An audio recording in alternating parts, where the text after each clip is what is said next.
students, how are you all? Hope you all are doing very good. Today students, we are going to start a new chapter of class 6, which is chapter number 17 about air around us. Okay, let's start the chapter. See students, air is a mixture of several gases. Air is found everywhere. We all need air to live, but we cannot see it, only we feel it. Rustling of leaves, swaying of clothes while hanging on the clothesline, movement of kite and clouds in the sky are all made possible due to moving air called wind. When the wind blows very strongly, that is at a very high speed, it is called a storm, and storms can uproot trees or even blow up the root tops. So what they are saying, air क्या है? Air एक mixture है of several gases, बहुत सारे gases का mixture है air. Air आपको almost everywhere यानी कि हर जगह होती है. ठीक है, हम सभी को एयर चाहिए अपने सर्वाइवल के लिए. हम एयर को सिर्फ क्या कर सकते हैं? फील कर सकते हैं. We are not able to see the air. Okay, rustling of leaves का रसल करना, ओके, क्लोथ्स का स्विंग करना. जब वो आपके क्लोथ्स लाइन पर आप टेरेस पर डालते हो फॉर गेटिंग ड्राई, तब वो आपके जो क्लोथ्स वेव करते हैं, that is movement of kite, clouds in the sky. ये सभी पॉसिबल है due to moving air, that is called wind. यानी कि मूविंग एयर को हम क्या कहते हैं? विंड कहते हैं.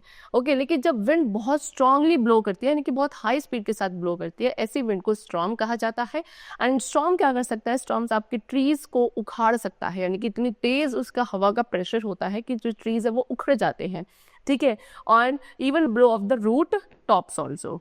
Okay, now see what they are saying. Have you ever seen a weather clock? It indicates the direction which the air is moving at that pace. क्या आपने कभी weather rock को देखा है? weather cock को, sorry, weather cock क्या है? weather cock एक ऐसी डिवाइस है जो कि क्या इंडिकेट करती है?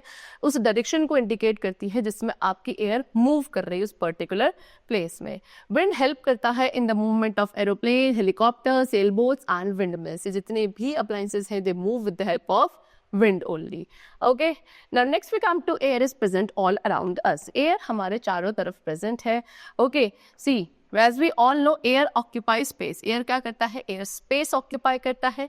हम air को देख नहीं सकते, but it is present all around us. We are not able to see the air, but it is present all around us. हम उसको देख सकते हैं. Okay, we are not able to see it because it is transparent. हम उसको क्यों नहीं देख सकते? Because air हमारी transparent होती है. अब earth is surrounded by layer of air called the atmosphere. हमारे अर्थ के चारों तरफ क्या है? एक एयर की लेयर है जिसको एटमॉस्फेयर कहा जाता है.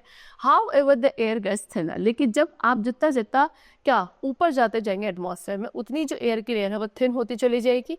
ओके, जो हमारा एटमॉस्फेयर है या जो कोर लेयर है एयर की, वो एक्सटेंड करती है, यानी कि अर्थ के सरफेस से भी काफ़ी किलोमीटर तक ऊपर एयर की जो लेयर है वो एक्सटेंड करती है. ओके, हम भी क्या एटमॉस्फेयर में, अर्थ के एटमॉस्फेयर में ही सर्वाइव करते हैं. एटमॉस्फेयर अर्थ के सर्वाइवल के लिए बहुत ज़रूरी है. And this is the reason mountaineers carry oxygen cylinder while climbing high mountains. Atmosphere is held in place due to the earth's gravity. Okay, इसीलिए जब माउंटेनियर्स जब क्या करते हैं, काफ़ी हाई माउंटेन्स पर क्लाइम करने जाते हैं, इसीलिए वो अपने साथ ऑक्सीजन सिलेंडर्स कैरी करते हैं. बिकॉज जितना वो ऊपर ऊंचाई पर जाते हैं, वहाँ पे एटमॉस्फेयर का जो लेवल है वो लो होता चला जाता है, एटमॉस्फेयर की लेयर थिन होती चली जाती है. तो इसीलिए वहाँ पे क्या अपनी रिक्वायर्ड अमाउंट ऑफ ऑक्सीजन को क्या करने के लिए, फुलफिल करने के लिए they carry oxygen cylinders. Okay, atmosphere अपने प्लेस पर जो होल्डेड है, okay, around the earth, that is due to the earth gravity. Earth की ग्रेविटी ने उस एटमॉस्फेयर को होल्ड कर रखा है around the surface of it. Now next is composition of air. Air का composition क्या है? So I told you कि air बहुत सारे gases का mixture है. जोसेफ प्रेस्ले थे 1774 में जिन्होंने डिस्कवर किया था कि ऑक्सीजन को डिस्कवर किया था, एंड ये शो किया था कि वो भी किसका पार्ट है? एयर का ही पार्ट है. And this leads to the conclusion that it is a mixture of many gases and not just one substance. And यहीं से इस चीज़ का कंक्लूजन निकला था कि एयर जो है वो बहुत सारे गैसेज का मिक्सचर है, सिर्फ एक सब्सटेंस नहीं है. एंड जो मेन गैसेज हमारे एयर में प्रेजेंट है, दैट इज नाइट्रोजन. कितना? About 78% by volume. Then is oxygen about 21% by volume. And जो रिमेनिंग 1% है वो अप्रॉक्स कितना, उसमें डिफरेंट गैसेस थे, that is carbon dioxide, water vapour, helium, argon, smoke and dust particles. अभी जो पार्टिकल्स की अमाउंट है वो वेरी करती है from place to place. Okay, चलो. Now next we come to air contains nitrogen and oxygen. As we all know कि air बहुत सारी gases का mixture है, उसमें से air के अंदर nitrogen and oxygen आपकी सबसे ज़्यादा abundant amount of gas है. 78% nitrogen होता है and 21% हमारी oxygen gas present है atmosphere में. So I told you, उसमें भी अगर देखा जाए नाइट्रोजन और ऑक्सीजन में, तो नाइट्रोजन आपका मेजर कॉन्स्टिट्यूएंट है एयर का. एयर के अंदर 78% नाइट्रोजन है. नाइट्रोजन है less reactive than oxygen, does not support combustion, ठीक है, लेकिन नाइट्रोजन आपकी लेस रिएक्टिव यानी कि कम रिएक्टिव है एज कम्पेयर टू ऑक्सीजन, और वो कंबशन को सपोर्ट नहीं करती है। ये आपके एटमॉस्फेरिक ऑक्सीजन के साथ रिएक्ट करती है, कब? ड्यूरिंग लाइटनिंग, और इसके बाद क्या बनाती है? ऑक्साइड बनाती है नाइट्रोजन की। ये ऑक्साइड्स हमारे रेन वाटर में डिसॉल्व हो जाती है एंड क्या बनाती है? नाइट्रेट्स बनाती है and come down to the earth only, and फिर उसके बाद नीचे आने के बाद इनको प्लांट्स एब्जॉर्ब कर लेते हैं अपनी ग्रोथ के लिए। कुछ बैक्टीरिया भी हैं जो सॉइल में प्रेजेंट होते हैं एंड कुछ प्लांट्स के रूट्स में प्रेजेंट होते हैं लाइक पीस, जो क्या करते हैं? एटमॉस्फेरिक नाइट्रोजन को एक ऐसी फॉर्म में कन्वर्ट करते हैं ये बैक्टीरिया, जो कि वो फॉर्म प्लांट्स डायरेक्टली एब्जॉर्ब कर सकते हैं। ह्यूमन बींग्स, एनिमल्स, इन सबको भी नाइट्रोजन जो है वो किस फॉर्म में मिलता है? प्रोटीन्स की फॉर्म में मिलता है from their food. When plants और एनिमल्स डाई, जब प्लांट्स और एनिमल्स डाई यानी कि मर जाते हैं तो ये नाइट्रोजन वापस से एटमॉस्फेयर में रिलीज बैक कर दी जाती है, एंड इस तरीके से जो नाइट्रोजन है वो हमारे अर्थ पे सर्कुलेट करती है, and this is known as nitrogen cycle. Next we come to oxygen. Oxygen एक colourless, tasteless and odourless gas है। ओके, ऑक्सीजन आपकी थोड़ा वाटर में भी स्लाइटली सॉल्यूबल होती है। ऑक्सीजन गैस ब्रीदिंग के लिए बहुत एसेंशियल है। ऑक्सीजन हमारे फ्यूल्स के बर्निंग का जो प्रोसेस है यानी कि कंबशन प्रोसेस जो है उसके लिए भी बहुत रिक्वायर्ड गैस है, जैसे कि आपका wood, coal, kerosene, petrol, LPG, इन सभी के कंबशन के लिए ऑक्सीजन काफी रिक्वायर्ड है। तो that means what? Oxygen life and combustion दोनों को ही सपोर्ट करती है। Now next is water vapour. Air के अंदर वाटर वेपर भी प्रेजेंट है। आप वाटर वेपर को एयर के अंदर नहीं देख सकते हो बिकॉज ये किस फॉर्म में होता है? वाटर वेपर गैसियस फॉर्म में होता है। एंड जो ये प्रेजेंस है यानी कि the presence of water vapour is important for the working of water cycle in nature. Nature में वाटर साइकिल की कॉन्टिन्यूस वर्किंग के लिए वाटर वेपर का एटमॉस्फेयर में होना बहुत ज़्यादा ज़रूरी है। जैसे कि हमने प्रीवियस चैप्टर में भी डिस्कस किया था कि जो एयर में वाटर वेपर हैं ये बहुत इंपॉर्टेंट रोल प्ले करते हैं वाटर साइकिल के लिए इन द एयर, है ना। एंड जो amount of water vapour air में प्रेजेंट होता है उसको क्या कहा जाता है? ह्यूमिडिटी कहा जाता है। Humidity place to place vary करती है, टाइम टू टाइम वेरी करती है, एंड जो सबसे ज़्यादा लेवल होता है ह्यूमिडिटी का वो मॉनसून सीजन में होता है, ठीक है। जितनी भी सिटीज़ नियर द सी है लाइक मुंबई, वहाँ पे काफ़ी ज़्यादा ह्यूमिडिटी होती है as compare to Delhi throughout the year. Next we come to carbon dioxide. Carbon dioxide भी एक कलरलेस एंड ओडोरलेस गैस है। स्लाइटली इसका टेस्ट थोड़ा सा सार टेस्ट होता है। ओके, कार्बन डाइऑक्साइड मॉडरेटली यानी कि ज़्यादा नहीं, एक मॉडरेट नेचर पे वाटर में क्या है? सॉल्यूबल है, ठीक है। ग्रीन प्लांट्स को कार्बन डाइऑक्साइड की रिक्वायरमेंट होती है अपना फूड प्रिपेयर करने के लिए। ऑल द फूड, जितना भी फूड जो कि एनिमल्स खाते हैं वो आपका किससे बना होता है? कार्बन डाइऑक्साइड गैस से बना होता है ऑफ द एयर। चाहे ह्यूमन बींग्स ही क्यों ना हो, ह्यूमन बींग्स भी जो फूड खाते हैं that is also made up of the carbon dioxide gas only. Air में 0.03% कार्बन डाइऑक्साइड होती है। ह्यूमन बींग्स, एनिमल, प्लांट्स, ये सभी क्या करते हैं? ऑक्सीजन को इनटेक करते हैं from the air and then they give out carbon dioxide during respiration. And burning process में भी ऑक्सीजन को यूज किया जाता है एंड कार्बन डाइऑक्साइड को गिव आउट किया जाता है। एंड यही एक रीजन है कि हमें सफोकेटेड फील होता है जब कोई भी मटेरियल को आप बर्न करते हो एक ऐसे रूम में जो कि क्लोज है, कोई वेंटिलेशन नहीं है, सो वहाँ पे कार्बन डाइऑक्साइड गैस प्रोड्यूस होती है जो कि हमें सफोकेट करती है।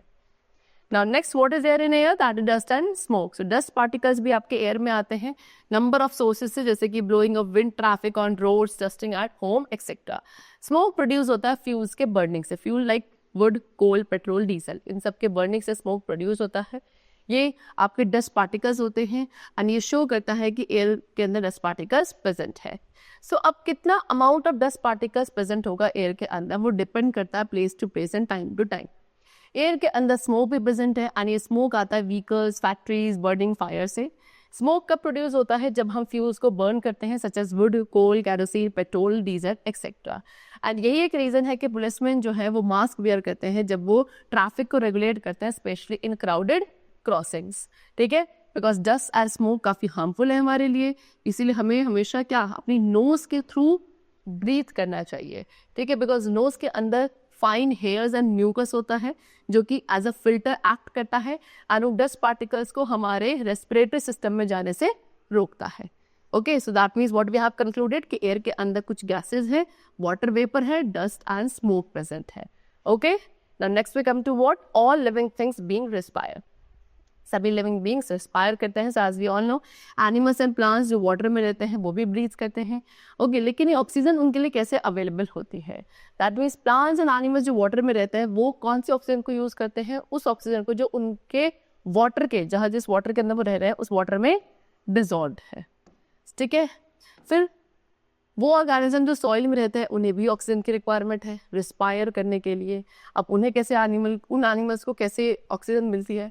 सो बहुत सारे ऐसे एनिमल्स हैं जो सॉइल के अंदर रहते हैं, कैसे? बुरोज बना के एंड होल्स बना के डीप इन द सॉइल।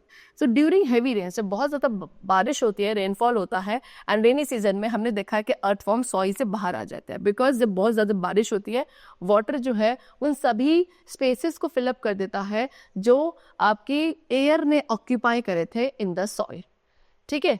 सो इसकी वजह से क्या उन सभी एनिमल्स के जो सॉइल के अंदर रहते हैं उनके लिए वहाँ ब्रीथ करना बहुत डिफिकल्ट हो जाता है, इसीलिए उनको सॉइल से बाहर आना पड़ता है, अपने बुरोज से बाहर आना पड़ता है for the respiration process. Next is the oxygen cycle. So how is that the percentage of oxygen in the air remains the same through a lot of it get removed from the air during respiration and combustion? What are they saying is कि कैसे oxygen का जो percentage है air के अंदर वो हमेशा same रहता है, जिसमें कि हमने देखा कि काफ़ी सारा जो अमाउंट ऑफ ऑक्सीजन है वो एयर में से रिमूव होता है ड्यूरिंग रेस्पिरेशन कंबशन प्रोसेस, ठीक है। अब ये ऐसा इसलिए होता है बिकॉज प्लांट्स जो है वो ऑक्सीजन प्रोड्यूस करते हैं ड्यूरिंग फोटोसिंथेसिस, जो कि एयर के अंदर ऐड हो जाती है। प्लस ऑक्सीजन का यूज़ करते हैं रेस्पिरेशन प्रोसेस के लिए भी, लेकिन जो अमाउंट ऑफ ऑक्सीजन प्रोड्यूस होता है फोटोसिंथेसिस प्रोसेस के थ्रू वो काफ़ी ज़्यादा होता है एज़ कम्पेयर टू वो वाली ऑक्सीजन जो कि प्लांट्स यूज़ करते हैं अपने रेस्पिरेशन में। यानी कि रेस्पिरेशन में जितना वो ऑक्सीजन यूज़ करते हैं वो उसका रेट काफ़ी कम है उस अमाउंट ऑफ ऑक्सीजन से जो कि वो प्रोड्यूस करते हैं थ्रू द फोटोसिंथेसिस प्रोसेस।